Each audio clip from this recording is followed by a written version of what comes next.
Hello and welcome to the EDHRECast, where we're all about commander, data, and dad jokes. I'm Joey Schultz, and I'm joined by my fantastic co-hosts. Up first, his homunculus horde is actually more like a humongulous horde because of how many +1 counters he's put onto it. It's Matt Morgan.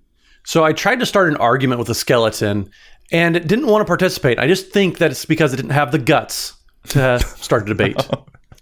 All right. I see your jaws on the floor about that one. Maybe we can just move on. Okay. Yeah, there's no bones about it. That joke was absolutely terrible, Matt. All right, up next, his homunculus horde has actually had an alt-art makeover to become Mike Wazowski from Monsters, Inc. It's Dana Roach. Just to kind of challenge myself this year, I've been reading Stephen King's The Shining, but I've been reading it in Braille. I'm like halfway through, but I can tell something bad is going to happen. I can feel it. Very literally feel it. Okay. We all make choices in life, Dana. You're right. Yes. All right. Well, Dana, what is it that we're talking about in this week's episode, though? We're going to talk about the case against running tutors in EDH. Yeah, why we ourselves have taken so many tutors out of our deck, so many of those cards that can search up anything in your library. We've taken a lot of them out of our decks over the years, and we want to sort of interrogate why, but also ask whether there are any types of tutors that we make exceptions for. So it'll be a really interesting topic to get into. Real quick, though, we've got a couple of things we want to shout out before we dive into it. First up, you can find us in Magicon Chicago. We will all be at the convention February 21st to the 23rd, playing some games, meeting some folks, so you can go see game nights live on Friday, the cosplay contest on Saturday, and then come see our panel on Sunday. We'll be doing a live show, so we're excited to see you all there at Magicon Chicago in February. And this show is being brought to you by Cardsphere.com, our favorite way to turn unplayed Magic cards into played Magic cards. You just add money to your Cardsphere account, either by sending out cards or by depositing it, and people will send you cards in the mail for the price point you pick. I just checked my account for this show, and I have a Marsh Flats, a Vault of Champions, and a Westvale Abbey on their way to me right now. Ooh. Just click on the link in the video description in the show notes below to check them out at Cardsphere.com. Keep your decks from getting stale with cards from Cardsphere in the mail.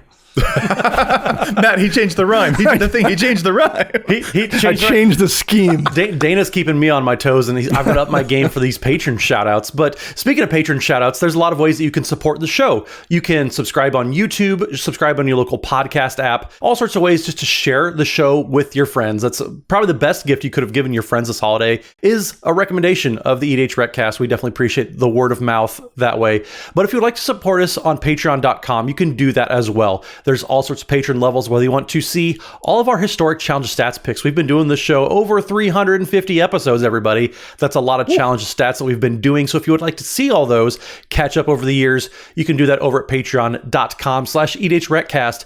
And there's even a tier where somebody's going to get a very special shout out every single week. And this week we are going to give a shout out to Ian Sung Shank. So thank you very much for the support. Definitely appreciate it, Ian. And make sure you tell all your friends. Go to patreon.com/EDHRECast. Never mind, Dana. Matt wins. Sorry, Matt great. wins this week. I gotta give it to him. That was pretty great. Our listeners are going to start keeping score in the comments, and so over 2025, we're going to see who has the worst or the best butcherings. Oh my word! I'm honestly super here for that type of competition. That's so silly to me. All right, listeners, keep up in the comments then. Heck yeah. Okay, you guys, let's get into our topic here, the case against tutors. So tutors, cards that let you search your library for a whole bunch of stuff, the famous ones, the vampire tutors, the demonic tutors. This is what we're talking about in this episode today, and why we don't play them. But that is one of the first things I think we're all going to start off with is like, over the years, each of us has progressively been taking these cards out of our decks, and we want to talk about why, and later on maybe whether there are any exceptions that we make to that type of rule. But first, let's investigate that why. Like, Dana, when it comes to tutors in your decks, what is it that makes you want to avoid them so much, do you think? Well, I can point back to like the moment when I really became aware of them being kind of a problem in my decks. I've a Vela the Nightclad deck, and one of the lines of text on Vela is whenever a Vela or another creature you control leaves the battlefield, each opponent loses 1 life. I had Writer Replication in the deck as well. And so when you kick Writer Replication, you can make 5 copies of a creature. And because Vela's legendary, those copies will all die, but they will all see each other dying. So I think it deals 25 damage. I forget if it was 26, 24, whatever it is, to each of your opponents just by casting Rite of Replication. And it was a situation where, like, if I had the mana available, that was just the obvious target every single time, no matter what I did, because it just won the game. And once I became aware that that was the card to get, that I kind of was looking at my other decks with tutors and realized I kind of went and got the same card the vast majority of the time in those decks. Yeah. And it just wasn't a fun play pattern for me. Yeah, I think that's where a lot of players kind of find themselves when they get to the stage where you are. Commander was built as a way to get away from the optimized formats, as a way to get away from playing Standard, where you're playing to win. That's all you're playing for. You're playing the best things no matter what. And so having a singleton nature, just by the means of that, just only having one copy of a card in your deck, the randomness of Commander is just so much higher. And that's why tutors are it's kind of a tenuous thing. There's a lot of push and pull in the community when it comes to playing tutors. Oh, for sure. Like, Demonic Tutor is bonkers popular. It is showing up in over 500,000 decks. 22% of decks that are eligible to play it are doing so. That's a lot of decks. That is an extraordinarily popular card. One of the most played cards in the format. For sure, yeah. So, like, I totally see the appeal. I think tutors are actually, initially when you're playing them, they're really exciting. Like, the ability to take away some of that randomness element is very, very exciting. And I remember my early days of Commander, I would put a whole bunch of these in here so that I could make this weird, tenuous strategy finally possibly happen and pull off what looked like really cool moves. Dana, you were describing the Vela and Rite of Replication. That sounds awesome. And I think it's 30 damage on that one too, which sounds even more awesome. I got to make that reliable on that. That's terrific. But over time, it kind of has, I think, that Primal Surge effect where, like, cool, I did the cool thing. I got to play this Primal Surge, and that's exactly how it plays. And then if I keep doing that over and over again, the novelty has lost a little bit of itself. So tutors are exciting in that optimization part of your deck building experience. But over time, it does seem like we just kind of wane on that because of the similitude that those things are bringing to our decks. And it seems like that's not what we always want from every single one of our Commander games. Well, I mean, kudos to you, Joy, for finding a way to work the word similitude into a podcast. Nice job there. But yeah, having a way to kind of make every single game a new experience, I think, is where a lot of players that play Commander specifically are kind of wanting their games to lead. Now, there is, the crowd that plays CDH. They're playing the top and they want to do the most optimal thing every single game. And that's totally cool. That's where you're going to find a majority of the tutors being played, I would wager these days. I mean, just from my anecdotal experiences that I've seen, playing out in the wild. But I've also kind of had the relationship of, I've had phases where I played a lot of tutors, then I've had phases where I've took a lot of tutors out of my decks. And so it is kind of a give and take and almost like a wave of, do I play tutors this season? Yes or no? Well, and another interesting byproduct of tutors is what they, Dan, as you were describing, what they most often tend to find for you. Like we just described that they'll help you find a win con. And I feel like that's one of the most popular things that you eventually end up finding when you are casting one of those effects. If you can find any card in your deck with a Vampiric Tutor or a Demonic Tutor or something like that, it conceptually in the deck building stage, it feels like, well, this can find me anything. But over time, you actually do just end up finding like the one same line. Mm-hmm. And a win condition tends to be one of the most popular things that you'll find. Or an out is another thing. Like they'll help you find the Wrath of God that you need to try and answer your opponent's board. Mm-hmm. Those are like some types of things that I think they just end up most commonly defaulting to what it is that you'll actually use those tutors on. Mm-hmm. So that's another thing too. The novelty of tutors themselves loses novelty as well, which is just kind of interesting. Yeah, it usually is a little less memorable, I think, in a lot of games where you're playing around the times that people don't have it. So if, big explosive play happens, do they have it or not? If they have it in their hands, I feel like there's so much more suspense over, do they have it or not? And then they tutor for it immediately, and then they end up having it. To me, that takes out a lot of the suspense, a lot of the drama that I like to play Commander for. Mm-hmm. Those big, crazy moments, like everybody's kind of waiting and do they have it or not? But tutoring for it, it kind of takes away all of that drama that otherwise was kind of getting built up to that entire game. Yeah, it diffuses the tension, sure. One thing I think I will also note that's probably a little bit unique to people that have been playing as long as us is way back when we first started playing Commander regularly, tutors were also much more rare. Yeah. Like there was less of them that had been printed for starters. Yeah. And a lot of the older ones that had been printed were tough to find or very, very expensive. The Imperial Seals of the World or the Grim Tutors were like priced out of the average person's ability to acquire. Ain't that the truth? And even things like Enlightened Tutor or Worldview Tutor hadn't had reprints in years and years and years, and were sitting at price points that made them tough to get. So it's like, well, okay, I'll throw this Diabolic Tutor into my deck, and maybe one day I'll be able to afford to buy a Demonic Tutor, but that was kind of it. Whereas today there's just so many different options for tutors that it's not even so much you're putting one in a deck. Like you can very easily throw half a dozen into a deck and do so cheaply. And that wasn't the way things were once upon a time. Well, and also so many folks over the years have had chances to snap up some very powerful reprints when they were, freshly reprinted. You have a chance to buy, maybe you can't buy a Demonic Tutor at $40, but when it gets reprinted and you can buy it for $20 real quick, that's easier to justify. Sure. And so there's been a lot of those types of opportunities too, where, you buy that $20 Demonic Tutor, it goes back up to $40 or whatever. You hold on to it for several years too. And you can put it from deck to deck to deck. Maybe it never was super cheap, but there have been opportunities to get it cheaper than it was. And we talked about this a little bit, a few weeks ago on our budget episode, where a lot of times cards can start kind of cheap or they get reprinted and they become cheap, but then you go right back up. Yeah. Yeah, for sure. We've each got decks that are like, $400 when you look at their price, but we certainly didn't pay $400 on them. Right. No, Right. definitely not.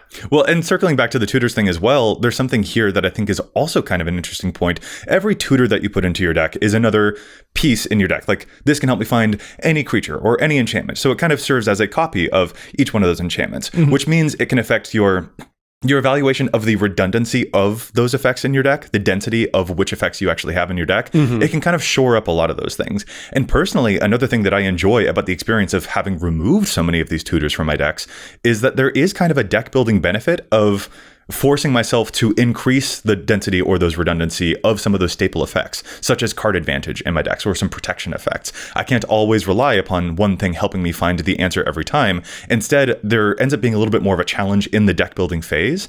And that is a really fun phase of EDH to me. So that's actually another perk that I've kind of discovered when it comes to taking these out, is that I really enjoy the deck building part of the game even more when I don't have certain things that I feel like I will always be able to rely on. Instead, it's adding a little bit of a challenge in a way that I think is making me grow. Well, and Dan, I think one thing that you and I would often say is there was definitely a phase in our deck building experiences where we almost use tutors as a crutch sometimes. For sure. Where it was a way to kind of lean on this because, well, it can be anything, including an answer, or it can be anything, including my win condition. I just need to wait until the moment's right to do that thing. And so there's definitely a sense in some players and some people, they want to have, again, the most optimal strategies. That's great for them and their play group. Yeah. But sometimes for, people like me in that stage, it was definitely a way to kind of lean into, well, I don't need to worry about the redundancy like you mentioned, Joey, because I was using this to cover up weaknesses that I just didn't want to address myself. Yeah. Yeah, no, that's a really, really good point. I noticed that myself, particularly in my decks, was it became an easy thing to, and easy thing to do when you're brewing. Yeah. I'm building this deck. I'm going to start off by throwing these 3 tutors in there right away before I even start. Like, it became just a kind of a lazy way to start brewing a deck, and I didn't love that either. So I still do that sometimes, though. Every now and then when I'm starting a deck, especially when it's a strategy that either I'm not super familiar with, I don't know how it's going to play out, things like that, I sometimes will throw in a couple tutors just as a general, okay, I want to experiment with this a little bit, go outside of my normal comfort zone, but then those do become the first cards that I cut as I'm starting to refine the deck list a little bit more. That is something that it's a fairly common practice in my deck building experiences, just because I want to make sure that I can reliably get things so I know what the weaknesses are before I start trying to solve problems that aren't really there. And that's a really great segue, I think, Matt, into what we want the bulk of this episode to be. When we talk about, we don't play tutors, I think we're using a pretty broad brush there. And we've covered a lot of our reasons why we are not personally excited about them. I especially loved your point about it does feel like it diffuses some of like the suspense that was happening in the game, the drama of, do they have it, do they not? Well, they found the counterspell to protect their win condition, so yes, we know they have it. That is a different end to a game to the surprise of like, oh, they had it. Like, that's the thing that we you know, we love preserving that type of experience in the game, and tutors are a way for us to avoid that. So like we've gone over a whole bunch of these reasons, but you just named an exception. And I think there are a lot of gradients, a lot of nuances, a lot of interesting points where we ourselves are still, we've got actually a very friendly attitude towards certain types of tutors, because not all tutors are made equal. They're not all the demonic tutors of the world that can find you just anything. There are a lot of tutors out there with specific types of restrictions that we feel a lot of different ways about. And that's some gradient, some crunchiness that I think will be really fun to explore. Yeah, for sure. There's different, it's almost like a scale. Like really, you have the tutors that you almost kind of take for granted, like a few cards that we're going to talk about. But then there's also, the demonic tutors, and just where does it fall, I guess, on our, what do you want to call it? Our willingness to make exceptions for type of scale. Yeah. Because like I'm if I'm going to brew a Golgari deck, I no longer am looking to put in demonic tutor as in that deck as the default, but like I'm probably going to run a Nature's Lore. I'm going to go like have a card that goes get me a land to put into play. So it just depends on, so we say we don't run tutors.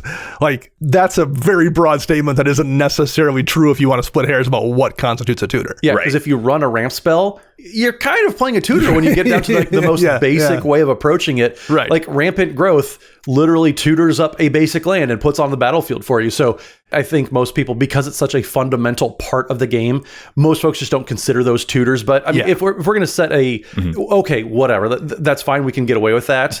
That's like the least egregious of the tutors that we're going to talk about. Sure. Right. Yeah. To me, I'm just like, oh, it's just ramp. I would absolutely give it like a 1 star in terms of like the stuff compared to the vampiric tutor type of thing being like the 5 stars. So like, I'm going to avoid it. 5 stars for you. That's the top level of it. I'm personally not. Whereas I'm running Sakura Tribe Elder in like every single green deck that I have. Just like 18% of players out there. It's such a popular card, showing up in 18% of decks that can play it, because I don't even think of that as a tutor. I just think of it as ramp. But then that gives you questions about like, okay, then what do you feel about Expedition Map, which can find you any land and isn't putting it into play? That is also a very specific type of tutor that has a restriction on it.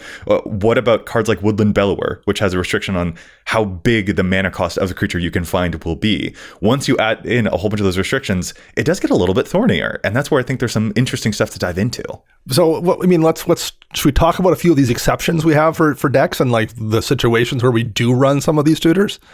Is there anything like, let's start with you, Matt. Like, what are some of the ones that are technically tutors that you do still run and are comfortable running? And like, why are you running them? Yeah, so I would say for my deck building process and in my mindset throughout deck building is if I'm going to play tutors, I want at least there to be some sort of downside or a workaround. I want to make sure that there's a little bit of work that has to go into it. So something like Remembrance, that's a card that I've been playing a lot lately because I have it in my Jetmir Heir Apparent deck.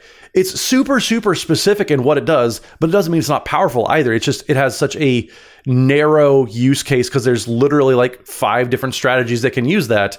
And so for me, Remembrance, at least the joke and the meme value of how specific it is works enough for me to get away with tutoring up for a bunch of Heir Apparents.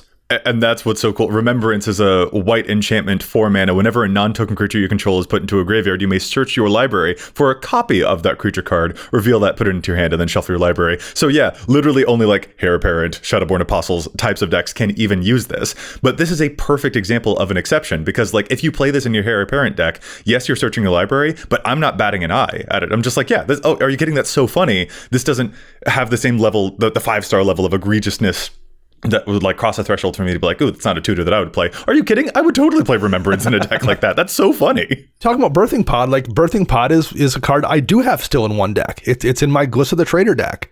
And the reasoning is because this is a deck that runs a ton of, it's all artifact creatures in the deck.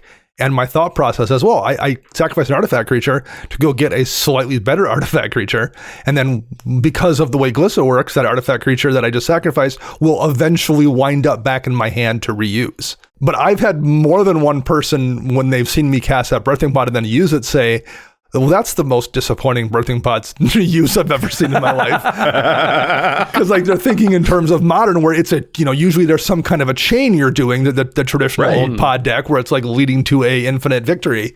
And that's very much not what I'm doing in that particular deck. So like that's a situation where Birthing Pod is a tutor, but the way I'm playing it makes it not really play like a tutor. The way you play them is definitely a huge ingredient in this. That's why it can be weird to like use blanket statements like, oh, you know, we don't play any tutors. Well, you know, there are going to be those exceptions and there are nuances to pay attention to. And that's, you know, a really good example because you're not using them the way that is so custom for us to expect that it will be used. Yes, it requires a little bit of work. I have to have creatures to sacrifice, and it's going to tutor up specifically a creature that is one more cost and one more mana value higher than whatever I just sacrificed. So I would say Birthing Pod is somewhere in between that Rampant Growth, where it's not really a tutor, and Demonic Tutors. It's a very middle of the road type of card on this hypothetical scale we just invented for this episode. I think if there's any tutor that I'm still playing in any of my decks, in my Babala Saga deck, I believe I'm playing Invasion of Ikoria, which is a battle that also tutors something out for you. And I use it there because it is a different card type that Baba will therefore be able to nom and help me draw some cards. And I'm like, ooh, an extra card type. That's a little unusual. And therefore, I'm like, honestly, when I play this, usually get like a Memnite. So then cool, with just this one card, I've got an artifact, a creature, and a battle. That's 3 card types. Like, cool. But it's just kind of an interesting thing there. I don't think I'm playing tutors in any of my other ones. But like there is kind of this excuse that I give myself for this example. And that's the thing with all of these, like it is, it's, I'm hoping for myself just sort of an exception that proves the rule and not me making one excuse that can then later turn into 2 excuses and into 3 excuses. Sure. If that makes sense.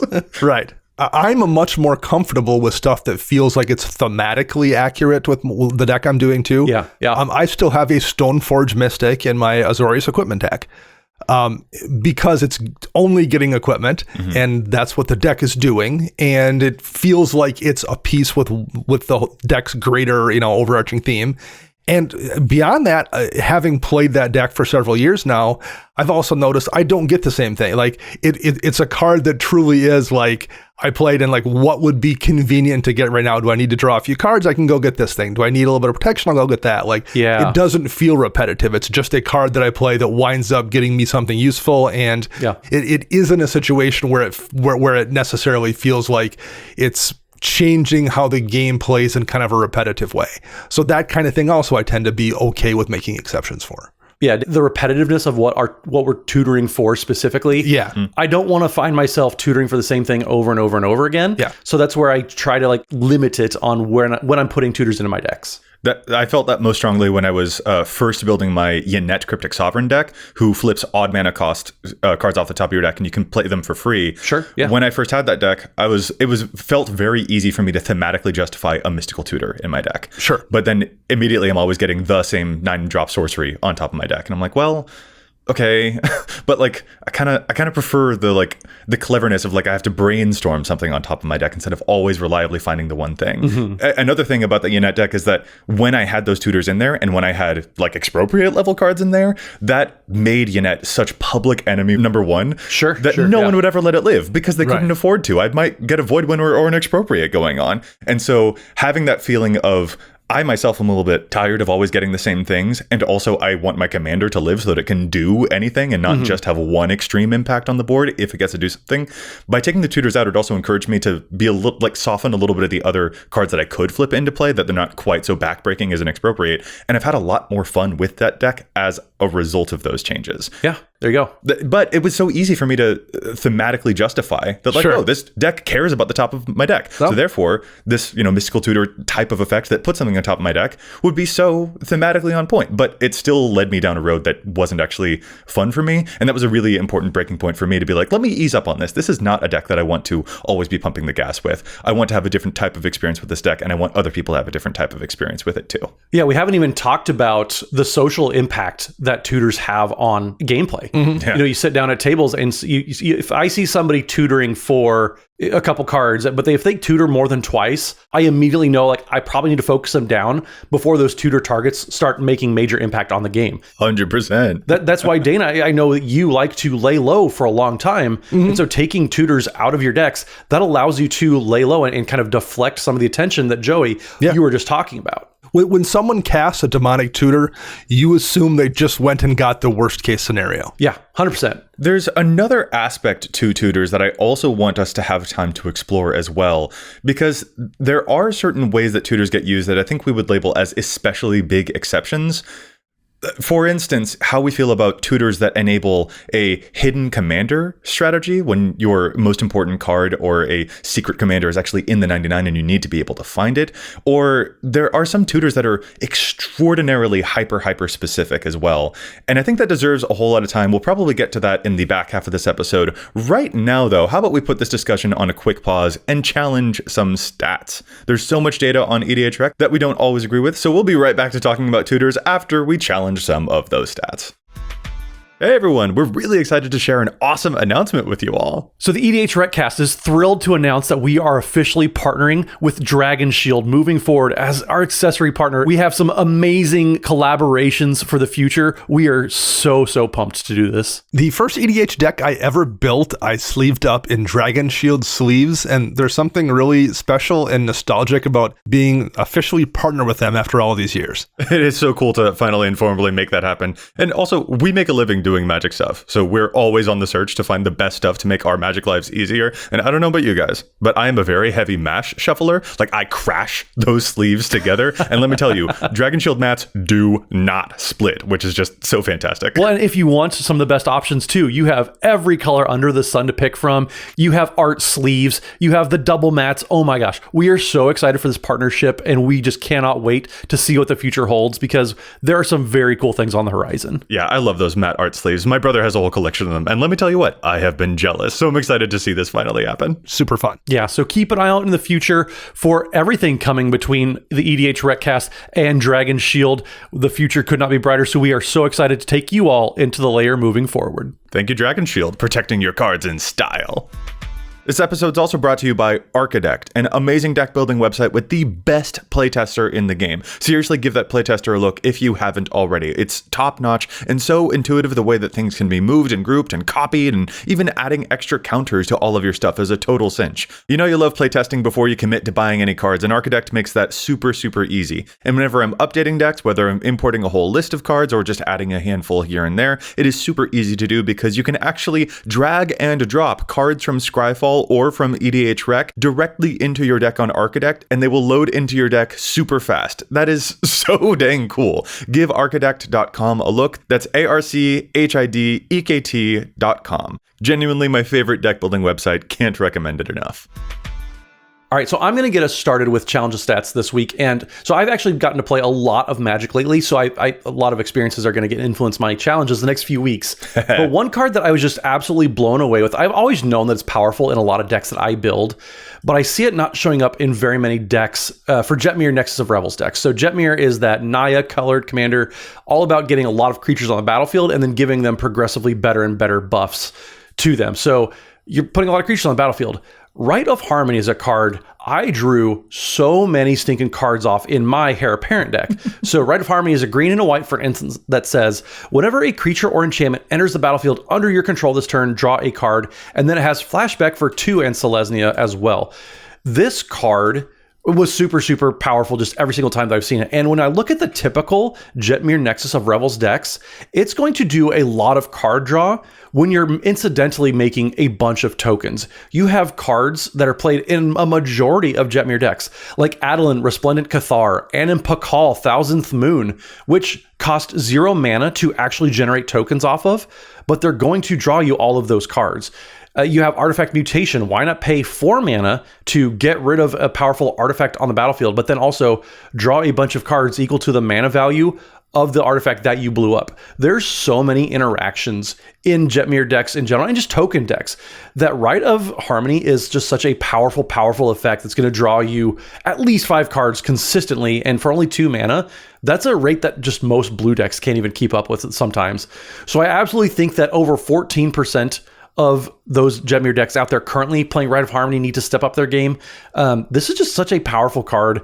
I'm just reminded every now and then of just how powerful it is, because it doesn't explicitly say draw a certain amount of cards, but also it's an instant, so it only lasts for 1 turn. People kind of want those engines, but sometimes a 1-turn shot in the arm of 5-6 cards, that's just going to get you there sometimes. And I think that's something super valuable that people need to keep in mind. So if you're playing any sort of token deck, but Jetmir Nexus of Revels especially, Rite of Harmony is a card you absolutely want to make room for in your card draw suite. Well, Matt, if you're going to challenge something kind of Selesnya-y, I'm going to challenge something that is like aristocrats adjacent. How about that? That's fair. Go for it. I'll talk here about a non-bow that's appearing in Minthara Merciless Soul decks.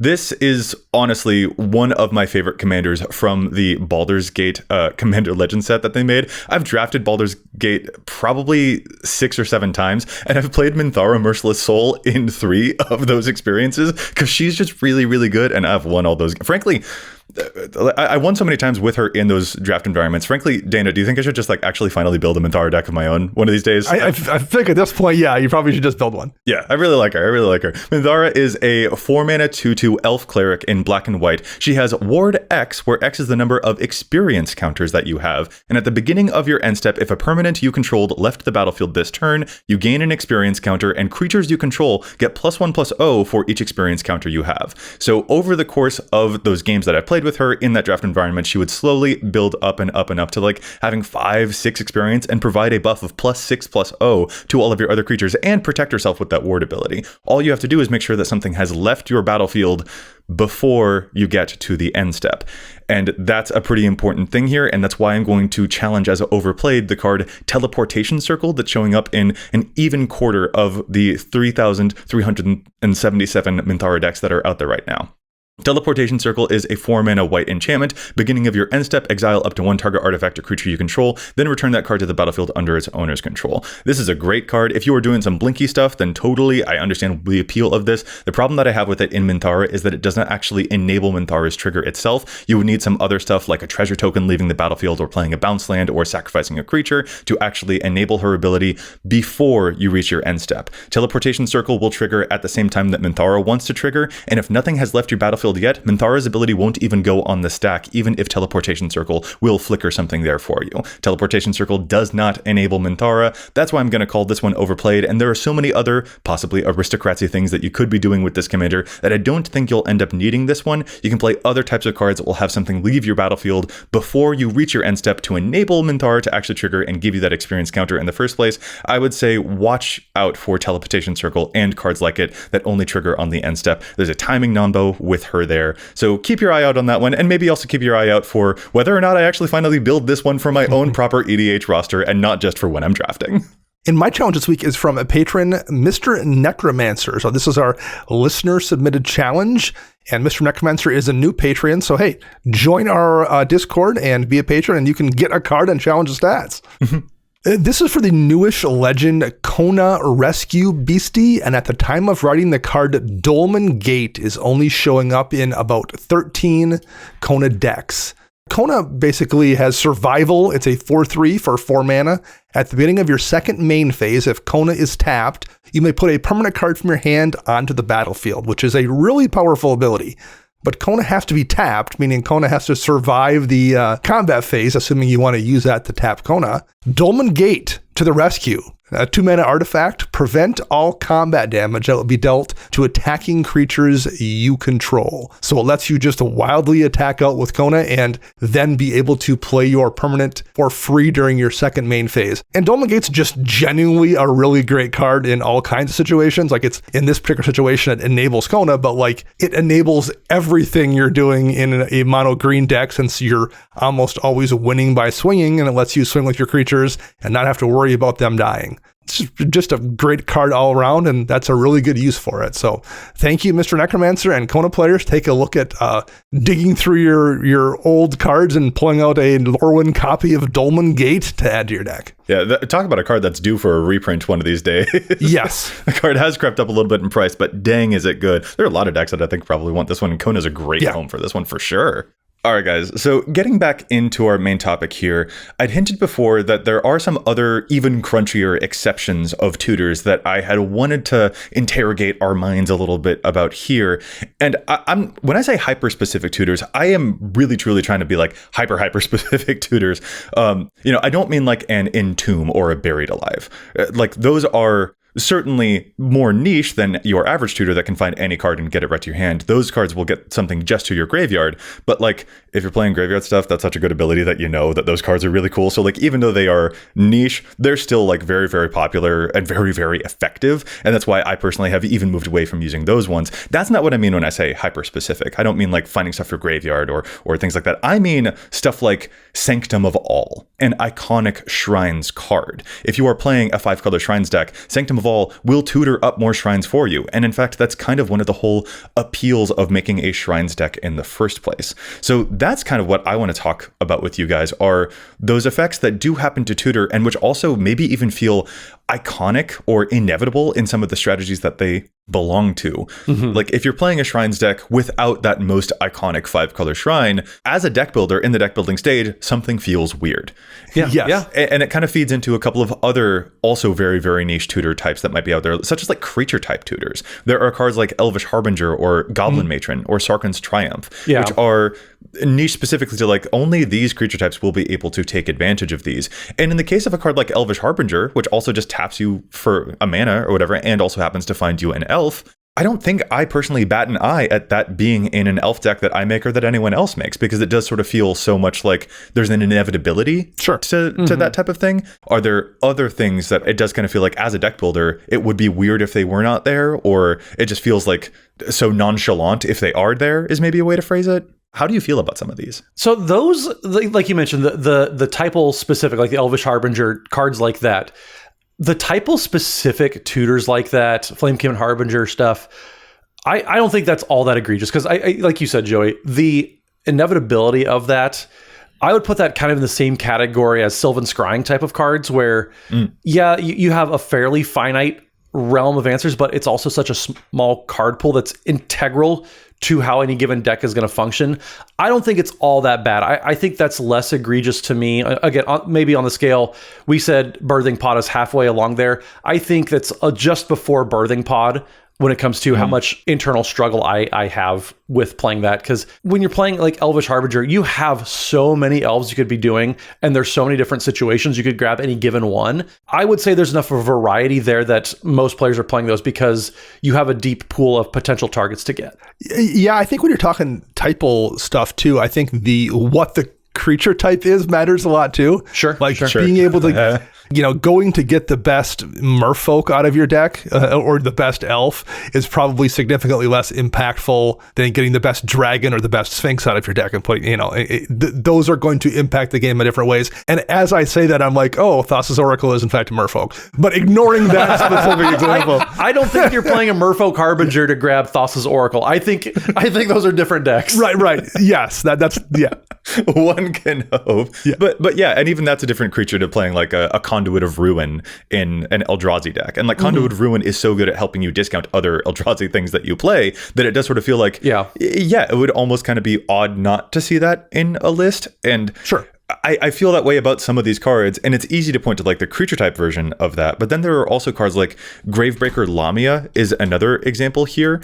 That is a 5-mana enchantment creature that has lifelink. It's a 4/4, and it searches your library for a card, puts it into your graveyard, and then you shuffle your library, and it also discounts the spells that you cast from your graveyard, which means that like it's no wonder that this shows up in over half of Muldrotha the Gravetide decks out there, because this is 2 types, which Muldrotha cares about, and it discounts exactly what Muldrotha is doing. It has that effect of being like, well, yeah, of course it's going to show up in one of those decks. Or Onyxia is another deck that also cares about this a lot. It is a very broad type of tutor, but there are enough other components to it that it does have that, again, inevitability feeling too showing up in a deck like this. So if I were to build Muldrotha, I feel like I'd be so inevitably drawn towards it that my usual rule of, I don't want to play tutors might fail against that, and I'd feel pretty normal about that. And that's where, again, some of that interesting texture or complication with some of these tutors can come up. And that's why I wanted to make sure that we like gave them some air here and that we could offer grace to them if it feels like they deserve some grace, because I think some of them do. So Joey, I don't think it's too hard to give stuff like Conduit of Ruin, like Gravebreaker Lamia, any sort of grace, because they're doing things other than just, okay, I'm going to go find the best card in my deck for 2 mana and that's it. I think that there's enough benefit to running those outside of the tutor effects that it's not all that hard, at least in my mind, to do something like that. A card that is similar that folks probably put in the same that actually I have a bigger problem with is Sterling Grove. It's a Selesnya enchantment. It's green and a white. Other enchantments you control have Shroud. They can pay 1, sacrifice Sterling Grove, search your library for an enchantment card, reveal it, then shuffle and put that card on top. The reason I say Sterling Grove is a little more egregious, I think this is beyond the birthing pot example and pretty close to Demonic Tutor, is because the types of decks that are playing Sterling Grove often are those enchantment, prison, Staxy type of decks that you don't really see Sterling Grove in a casually played deck very often. So I think the intent and where Sterling Grove gets played makes that more egregious to me than the examples you mentioned with like Gravebreaker Lamia. I mean, again, like a lot of this stuff has got so much flex depending on the deck it's in. I just, Sterling Grove, I think back to, I had a Sigarda Host of Huron's Enchantress deck for a lot of years that ran Sterling Grove. And I'm not sure I ever cracked Sterling Grove to go get an enchantment. It was so much more valuable to me as a way to give my enchantments protection via Shroud than it was as just a tutor to go get any one of my enchantments. But that's how that particular deck was brewed and how I played it. And that might not apply to anyone else's version of that deck. So like a lot of that stuff, that is one of those cards, like you mentioned earlier, Joey, I never even thought about it as a tutor. That was entirely something I thought of as a protection spell. Yeah, this is so interesting. And Matt, I think there's something you said there that does kind of unlock a piece of this to me when it comes to what you and Dana were saying about the context of each of these. There is definitely a difference between an enchantment deck, which is like Enchantress is one of the most popular and most powerful archetypes that exist in EDH. It's practically a storm deck with some of the ways that those Enchantress decks can work.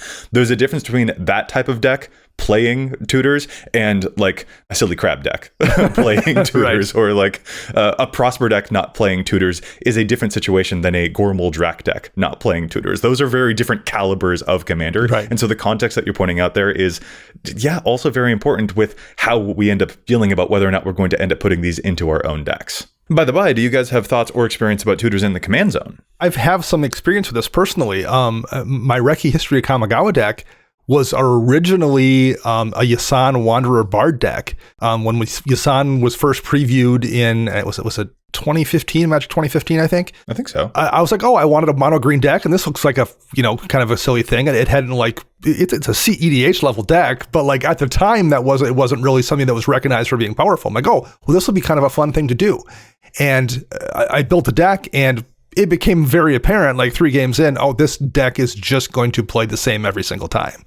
So I had the land base together, so that's what became my Reki deck, because I had a mono green shell and it was relatively easy to convert that over. But I didn't enjoy that play style either. Like it's just not something that I found particularly fun, and that would be the same way I would imagine I would feel about Sisay or Tiamat or something along those lines that has that kind of similar ability stapled onto the commander. For the most part, you're going to grab the same things every single time. I have played against Tiamat a couple times in Brawl, and it's always been the exact same dragons they always are grabbing. And just, you grab Tiamat, you're going to grab 3 dragons that win the game, and then maybe a cheaper dragon, and then something else, a wild card. But sure. Again, I want to play a singleton format. I want to embrace a little bit of randomness. And so, these specifically, I'm not going to find room to play in. Yeah. I'm going to do the exact same thing every time with it. And just the temptation is too great to really do anything otherwise. You're grabbing the exact same thing every time.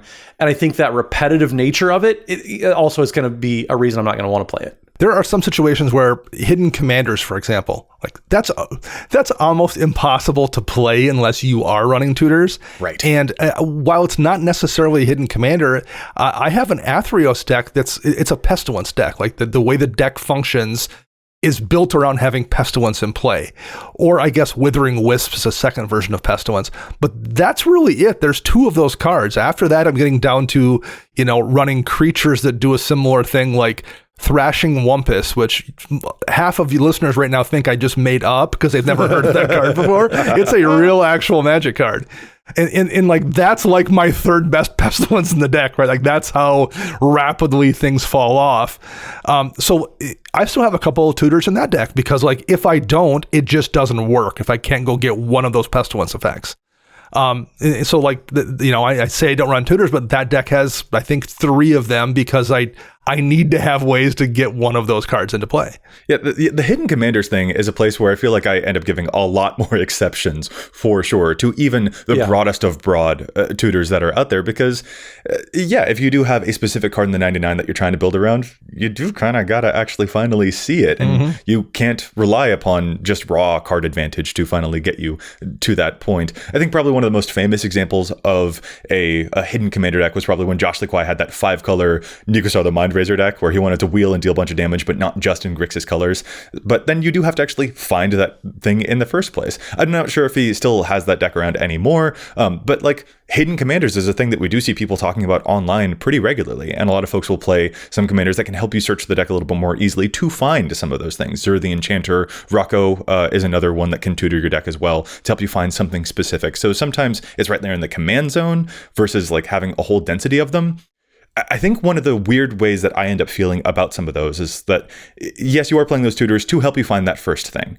But an odd thing that comes up when you do have tutors in your deck with a hidden commander as the deck is that even if you do find that thing with the first tutor that you play, your deck still has a whole bunch of other tutors in it too, because you have a high density of them. So then when you do have that hidden commander strategy finally online, you still have all of those other tutors that can still find you the Cyclonic Rifts and the other answers that you might need or the other win conditions. And so that's a weird thing about it. I'm like, yeah, I'll totally give a pass, like a hidden commander for sure. But then also there's this other part. The practical reality of it is that like if there are still a high density of tutors in the rest of the deck, that still does affect how the rest of the deck can play. And maybe it does accidentally cause some of those situations that you were describing, Matt, where a little bit of the tension and the suspense and the drama at the end of the game ends up feeling just a little bit punctured because the tutors did play such a big role in causing that to happen rather than letting an unexpected drama unfold. So kind of complicated feelings about this one, I think.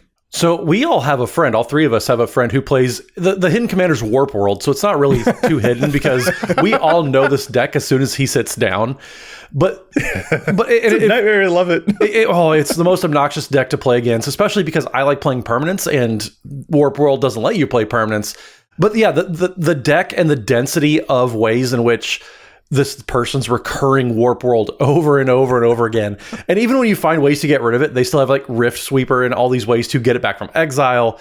And so, yeah, the deck definitely has this problem where sometimes you just sit there and all you have are tutors, but the thing's already in your hand or it's already in the graveyard. Yeah. And so finding that balance, and it's just like any other deck, I guess, where you need to find that balance of how am I going to find it? How am I going to recur it? Do all those given things, because especially when your hidden commander isn't a permanent card, it gets a little more tricky to kind of play around having that as your secret commander. I'm just having flashbacks to playing against that Warp World deck right now. Got me a little bit stunned. Listen, the fourth time that a Warp World resolves, you're like, surely this is the last time. Right. It never is. It never is against that deck. And you are wrong. The reality is that you're wrong. Yeah. But yeah, there is a kind of a push and pull with giving tutors to a hidden commander deck. I absolutely, just because the example that all three of us have had a very visceral reaction about. It's such a balance though, and it really comes down to what is the purpose in the deck? Is it to, again, find the weird things? Is it to find the best thing? Or is it to find something that, Dana, like you have? The deck doesn't really do anything unless I get this thing. So I'm willing to make I'm willing to make exceptions to get the pestilence that I absolutely need. Otherwise, my deck just doesn't do anything. And especially, are there some of those tutors that seem to have the restriction, but they're not being deployed in ways that actually use that restriction, like Scheming Symmetry? Yeah. And that can be a very interesting political card where it's not just you that's tutoring, but you're also forcing someone else to search their deck and put something on top as well. But there are ways of manipulating that as well. Either you're pilfering from the top of their deck, or, as I understand it, it's a popular card in competitive circles because they're not going to get another turn to use the card that you're putting on top there. Right. Or Wish Call Talisman can be another one. It's just like, oh, I'll tutor and then I'll pass it to somebody else for them to tutor on their turn, but they're not getting another turn because of the thing I just tutored. No, they're not. Like, there are some of those as well. So I think some of these tutors do end up having these restrictions that make them look niche or look not that great, but people still find, like, Magic players are really good at finding ways to abuse the heck out of these cards. So maybe in terms of that, it just comes down to like the spirit of the way that you're using some of these. What is the spirit of the tutor and how you're honoring that in game is kind of an interesting thing to examine in your own deck building, probably. Yeah, I wish Claw Talisman is just demonic tutor with a different marketing team. It still is effectively the same thing. Yeah. You're going to play Wish Claw Talisman, you're going to tutor up the thing, and then you're going to win the game. It's just an extra copy, and Yeah, I functionally, I don't think there's all that much difference. Yes, I know that on the cards, there's a huge difference. Functionally, there really isn't. An interesting final note that I kind of want to put in here. If folks are familiar with the Legendary Creature podcast, they did an episode quite some time ago about how they did an experiment in their playgroup with a hard cutoff of tutors from their entire meta. They all just as a group agreed, we're no longer playing anything that can search your deck unless it is like the Sakura Tribe Elder type of thing to just go ahead and ramp you. They made an exception for that, but that alone, anything else that would find a card and put it into your hand or whatever, they were just like hard stance on no more of these. We want to try it out. And in that episode, they discuss how they kind of have enjoyed it and they don't necessarily miss that experience. They've stuck with this as sort of a rule for themselves within their meta. And an interesting thing in listening to that episode of them recounting how that experiment happened and what had to adjust as a result of that, which decks maybe got worse or better as a result of that. An interesting takeaway that they have while recounting that big change is how much that experience was able to refocus how Commander as a game was a space where you get to just hang out with your friends. And that was a really cool thing to hear them talk about there. How even when they're not playing with friends, when they're playing with strangers, how those can become your friends. And it kind of took pressure off of a certain type of experience and allowed them to really just enjoy company with each other. They do great work. Legendary Creature Podcast is a really interesting episode if you want to listen to them talk about that whole experience. And it's a note that I think belongs here in this episode where we're talking about tutors again, to bring it full circle about one of the reasons why we're ourselves enjoying the absence of them. We have a couple of exceptions here and there, but more and more what we enjoy seems to be that drama, that suspense, and the ability to josh around with each other rather than having some of the cards suddenly force the game into a completely different gear shift. And that's just a thing that I think is kind of a nice note to end on. Yeah, that kind of perfectly sums up my thoughts on it as well, Joey. Yeah, perfect thoughts, no notes. Yeah, let's wrap up. Perfect thoughts. I have perfect thoughts, Matt. For once, yeah. Not every time. I don't want to let your head get too big, Joey. There it is. I was just like, wow, just an unabashed compliment. But no, Matt's got the sneaky instant speed. He's got split second. Listen, we all have moms, and we all know they like to lift us up, but not too high. You got to knock them down a peg or two every now and then. Well, thank you, Mom Morgan, for being that presence here on the podcast for me. All right, folks, we want to hear what your thoughts are about tutors. Do you play them in your decks? And if so, which ones, which places do you make exceptions for? On that note, that we are going to call this episode to a close. So fellas, if our listeners want to get in touch with us, where is it that they can find us on the onlines? Matt? So you can find me on pretty much any social media platform at Mathimus55. That's MATHIMUS55. And don't forget, we're going to be at Magicon Chicago coming up at the end of February. So if you want to hang out, get some games in, we will be doing a live show on Sunday. So make sure you come to Magicon Chicago, hang out with us, and come and attend because it's going to be a real super fun time. Magicons are always great, and we will look forward to seeing you all there. And Dana. You can find me online at Dana Roach. I'm writing articles for EDHREC and Commander's Herald. And you can find all of us together at patreon.com/EDHRECast. And I'm Joey Schultz. You can find me everywhere online, from Instagram to Blue Sky, at Joseph M. Schultz online. And you can find the cast online at EDHRECast everywhere. Plus, if you got a question for us, perhaps a challenge the stats submission that you would like to send our way, you can contact us at EDHRECast@gmail.com. Listeners, we'll be back at you next week with more data and insights. But until then, remember, EDHREC your deck before you wreck your deck.